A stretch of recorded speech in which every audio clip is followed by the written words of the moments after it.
pose another question now that you and Joe, you really touched on this.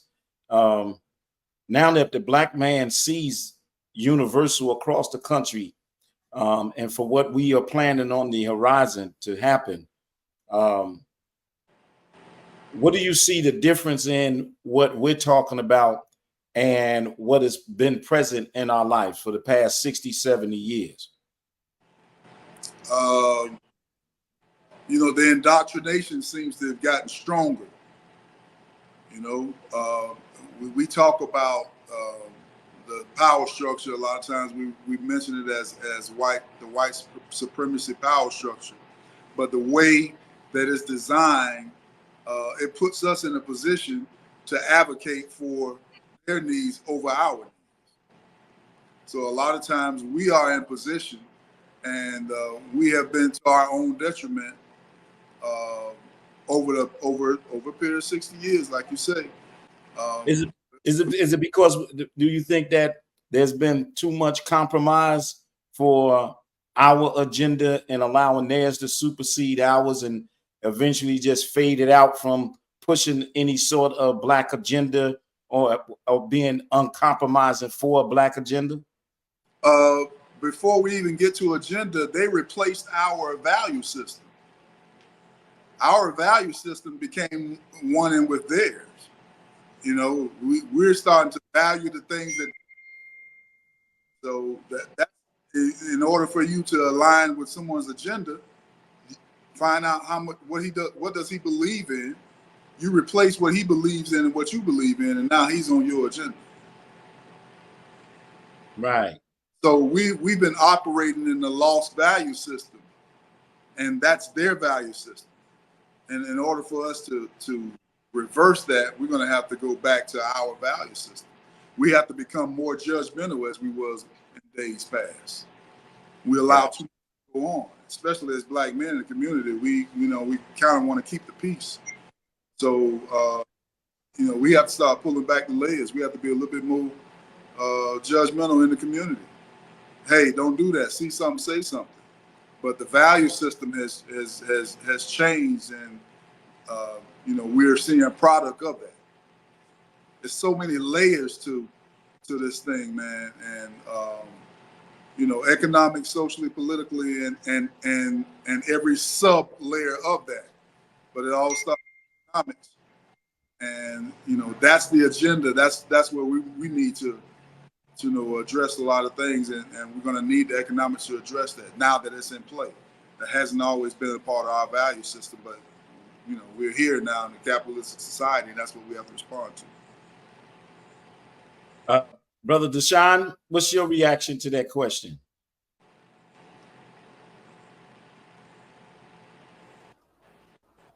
I'm sorry, now, if you don't mind, Brother Emmanuel, because we got so deep in the conversation. Can you please repeat the question? I'm sitting up. I'm taking notes like this, but what was? Can you please repeat it? Well, we were talking about initially the DNC and what we got out of that, and now we're looking at the failure of both the DNC and Republican Party. And I think Kevin hit on it very well in reference that most people are not actually supporting the Republican Party; they supporting Donald Trump. And also because he's not a politician, he's more so of a businessman, which brings a different dynamic to the equation.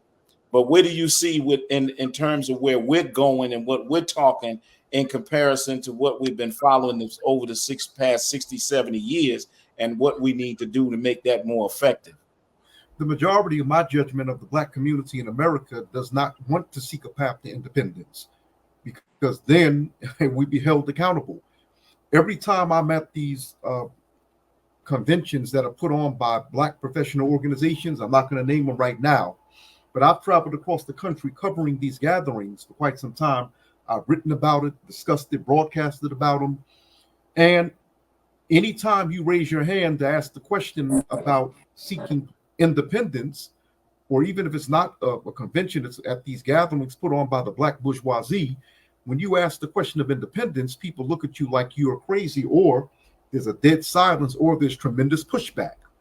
Okay, so what we're dealing with, keep in mind, we're dealing with not just with the black bourgeoisie that was discussed in E. Franklin Frazier's book of the same title. We are dealing with the crisis of the Negro or the black intellectual, as was discussed by Harold Cruz. Both books came out nearly 60 years ago. Okay, and they discussed we have this black bourgeois mentality and assimilationist mentality. Those of us who will be considered educated or well-to-do are not trying to become independent. You know, remember that during emancipation, this is something that we don't discuss. There were many formerly enslaved black people who did not want to leave the plantation because we were psychologically dependent on white folks. Many of us, some might say most, did not want to leave. And something that Shahrazad Ali stated a long time ago when I was in her presence, she said that after emancipation, you know, after slavery, physical slavery ended, we weren't given time to grieve. So we are still a traumatized people. And this affects how we interact economically, religiously, socially. We want to be economically and politically independent on a community of people who have harmed us for the past several centuries. So if you wish to be an integrationist, I recommend that you take the W.E.B. Du Bois route. W.E. Du Bois, before he went Pan-Africanist, although he was an integrationist, he always supported black institutions, the importance of having black institutions. That's why he worked at one time closely with Booker T. Washington, who many people, many black folk, unfortunately, still want to call him, quote, Uncle Tom sellout. He was not. He believed in black independence. First of all, if he was a so-called Uncle Tom or a sellout, why did he build an institution, a school, Tuskegee University? He was Booker T. Washington said something to black folk. He said, okay, fine. We're off the plantation. Okay, you want to learn arts. You want to go to school. People tried to accuse him of being anti-intellectual, which was wrong because once again, he built the school. He said, do not neglect the earth. Stay with the earth. Learn a trade, agriculture. You know, at one time, many HBCUs, most HBCUs followed the Booker T. Washington philosophy. That's why you had a North Carolina A&T, Alabama A&T. They were following agriculture. That was the Booker T. Washington model. Many, if not most, HBCUs followed that. So what I'm saying is that we should be seeking independence. Okay, if the Democratic Party comes to power, if the Republican Party comes to power, we should still be all right as a community. And I say this all the time. I've been saying it for quite some time. No matter who's in office, the black community should already be solidified, economically intact, socially intact. Supermarkets, banks, hospitals, clothing stores, etc. This is not a new concept.